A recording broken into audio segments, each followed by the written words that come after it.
ahead. Yet this issue deserves our attention today because it is not isolated to the 9th District of Georgia. In fact, I've heard from many members whose constituents are facing similar situations. I've just chose to be the tip of the spear on many of these, and especially these orphan counties. Localism is important, and the current DMA system setup leaves my constituents feeling isolated and removed from their local communities. In advance of this markup, I have pursued all non-legislative options and ultimately was unable to find meaningful agreement among the parties. That's a nice way to put it, to say, I'm not going to move, I'm not going to move, we're not going to do anything. That's wrong. This means that the appropriate time and in the appropriate fashion, I will pursue legislative changes to fundamentally alter the way subscribers are able to receive programming and who determines what is their local market. One such legislative change is this amendment. My amendment is carefully written to remain within the narrow scope of the pending reauthorization legislation before us.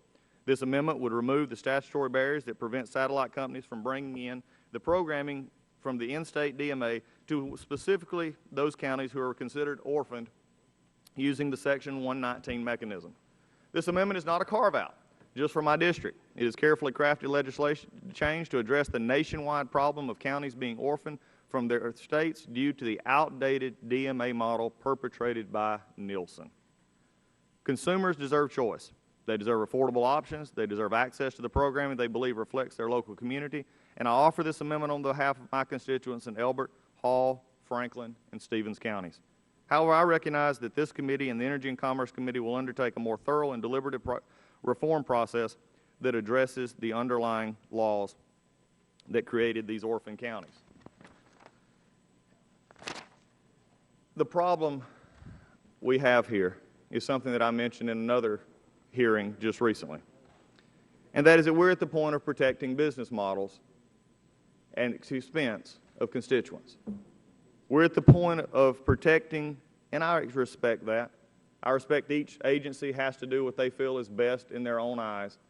But in the end of the day, it is not about the agencies and private enterprises that we represent. It's about the people who just need help. I told the group the other day as they bickered back and forth in my office, I said, this is great. I have two warring parties, and I'm holding the hostages. I've got 4 hostages who won't move, who just won't help, but yet, because of government regulation, because of government dynamics, we have 2 parties who can't come together. This shouldn't happen. This is not what it's about. This is not what we should be about. And it not only affects this debate, it affects other debates. And the inactivity that I have seen, frankly, is appalling. Government shouldn't do this. This is not the way private enterprise should act. Constituents deserve better. I do plan to ask unanimous consent to withdraw the amendment, as I appreciate the Chairman's willingness to help my district, and I respect the strategic decision to move forward with a clean 5-year authorization. But I do ask this committee to think about what we've talked about, to think about my orphan counties, but to think about your own constituents, and remember why we're here. And with that, Mr. Chairman, I ask unanimous consent to withdraw the amendment. Would the gentleman yield? Chair recognizes the gentleman for an additional minute. I'll yield always to the Chairman. I thank the gentleman because I want to thank him for raising this important issue. And many of our colleagues have expressed concerns over the years about market-specific issues such as the ones you've raised, and I've had some of these issues in my district as well. Our constituents want to watch local content that is of most interest to them. Due to the way television markets are defined, constituent interests do not always match the lines drawn on a map. Sometimes constituents want to watch a television station that's in-state that are further away than a nearby out-of-state channel.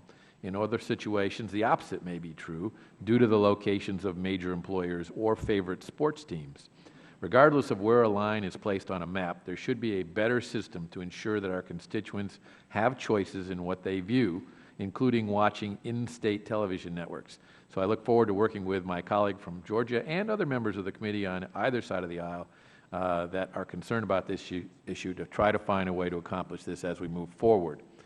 And, Mr. Chairman, I do appreciate that, and I think the one thing that this has proved over the past few days and even to this hearing today is that now I can safely go back to my constituents and say, I know who's your problem.